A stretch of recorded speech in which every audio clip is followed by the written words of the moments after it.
जय श्री राम। जैसे कि अभी तक आपने सुना था बाल कांड रामायण का, और इसमें भाग में आपने सुना श्री राम जन्मोत्सव। प्रभु श्री राम जी ने अपने शिक्षा दीक्षा पूरी की, फिर विश्वामित्र जी के यज्ञ में उनके रखवारी के लिए गए और वहाँ ताड़का का वध किया, देवी अहिल्या का तारण किया, और राजा जनक के स्वयंवर में, सीता जी के स्वयंवर में गए, वहाँ धनुष को तोड़ा और चारों भाइयों का विवाह हुआ। विवाह होकर के पुनः अयोध्या में आए। बालकांड रामायण में सिर्फ इतना ही। अब आगे जुड़ते हैं अयोध्या कांड। तो आइए अयोध्या कांड में जुड़ते हैं, सभी अपने अपन मन लगाएं।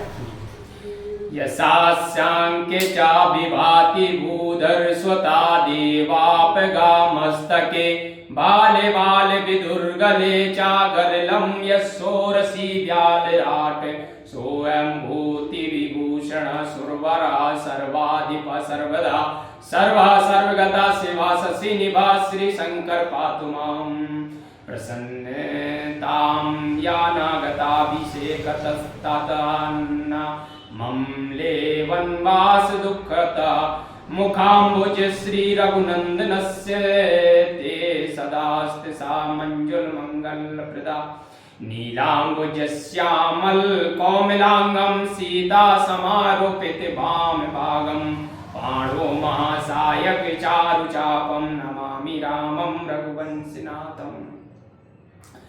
श्री तुलसीदास जी शिव वंदना करते हुए कहते हैं कि जिनके बाएं अंग में पार्वती, मस्तिष्क पर गंगा जी, ललाट पर बाल चंद्रमा, कंठ में हलाल विष और वक्षस्थल पर सर्पराज सुशोभित है, जो भस्म से विभूषित देवताओं में श्रेष्ठ, सबके स्वामी, कल्याण रूप, सब में व्याप्त, कल्याण करने वाले और चंद्रमा किसी आभा वाले वे श्री महादेव सर्वदा मेरी रक्षा करें। श्री रामचंद्र जी के मुख कमल को वह शोभा जो राज्याभिषेक से ना तो प्रसन्न हुई और ना वनवास के दुखों से मलिन, वही मुख श्री मेरे लिए सदा सुंदर मंगल को देने वाली हो। नील कमल के सदस्य जिनके श्याम और कोमल अंग हैं, जिनके वाम भाग में श्री सीता जी सुशोभित हैं और जिनके दोनों हाथों में श्रेष्ठ बाण और सुंदर धनुष हैं, उन रघुवंशियों के नाथ श्री रामचंद्र जी को मैं नमस्कार करता हूँ। कि श्री गुरु चरण सरोज रज निज मन मुकुर सुधार, बरनौ रघुवर विमल जसु जो दायक फल चारु लखन सिय रामचंद्र शंकर हरि ओम। अब श्री गुरुदेव जी के चरण कमलों की धूलि को अपने मन रूपी दर्पण से साफ करके मैं श्री रामचंद्र जी के निर्मल यश का वर्णन करता हूँ, जो चारों फलों को देने वाले हैं।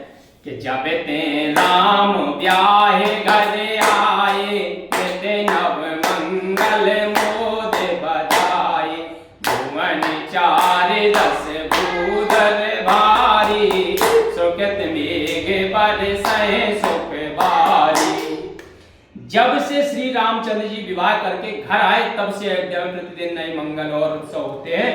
14 लोक रूपी भारी पर्वतों पर पुण्य रूपी बादल सुख रूपी जल की वर्षा करते हैं। कि रिधि सिद्धि संपत्ति नदी सोहाई, उमग अवध अम्बद कौआई, मणिगण पुर नर नार सुजाति, सुचि अमोल सुंदर सब भांति।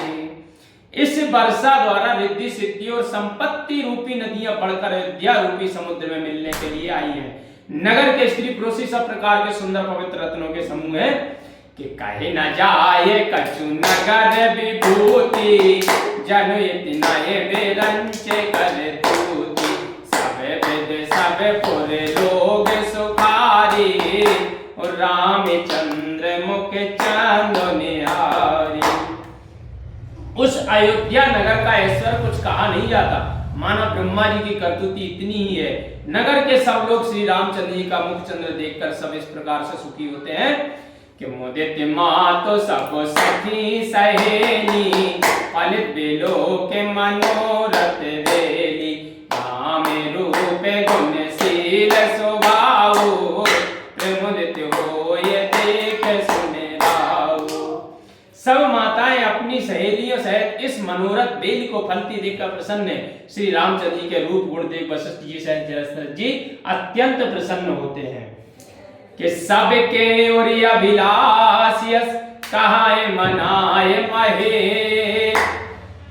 आपे अछत जो विराज पद, राम है देव नरेश लखन सिय रामचंद्र शंकर हरिओम। इसलिए सबके हृदय में ऐसी इच्छा है और शिव जी से विनती करते यही कहते हैं कि राजा जीवित रहते श्री रामचंद्र जी को युवराज पद दे दे तो अच्छा हो। कि एक समय सब सहित समाजा, राजसभा रघुराज विराजा, सकल सुकृत मूरति नर नाहु, राम सुजस सुनियते मुछाहु। सब समय एक समय समाज सहित राजा दशरथ जी राज्यसभा में बैठे थे। महाराज समस्त पुण्यों की मूर्तियों, उन्हें श्री रामचंद्र जी का सुंदर यश सुनकर अत्यंत आनंद हो रहा है कि नृप सब राय कृपाय अभिलाष, लोक कराए प्रीत रुक राखे, तीन काल जग माई, बुरी भाग्य दशरथ समनाई। देश के सब राजा दशरथ जी की कृपा के इच्छुक हैं। लोकपाल भी उनकी प्रीतिपूर्ण भाव भंगिमा की प्रेम से रक्षा करते हैं। तीनों लोकों में और तीनों कालों में दशरथ जी से भाग्यवान कोई नहीं है। कि मंगल मूल राम सुत जासु, जो कछु कहिए थोर सब तासु, आए सुभाए मुकुर कर लीना, बदन बिलो के मुकुट समुकीना। जिनके मंगल मूल श्री रामचंद्र जी पुत्र हैं, उनके लिए जो कुछ कहा जाए सब थोड़ा है। राजा ने सहजी दर्पण हाथों में लिया और मुख को देखकर मुकुट को सीधा किया कि सेवन समीप बाये सित केसा, मनो जरत पन यस युक्त देसा, जो विराज राम कहो देहु, जीवन जन्म लाहो किन लेहु।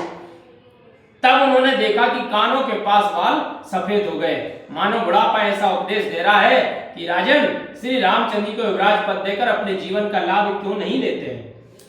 कि यह विचार और आन नृप सुदन सो अवसर पाए, और प्रेम पुलक तन मुदित मने, गुरह सुनायऊ जाय लखन सिय रामचंद्र शंकर हरिओम।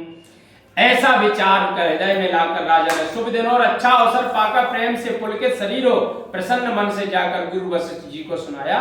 बोलो सियावर रामचंद्र की जय।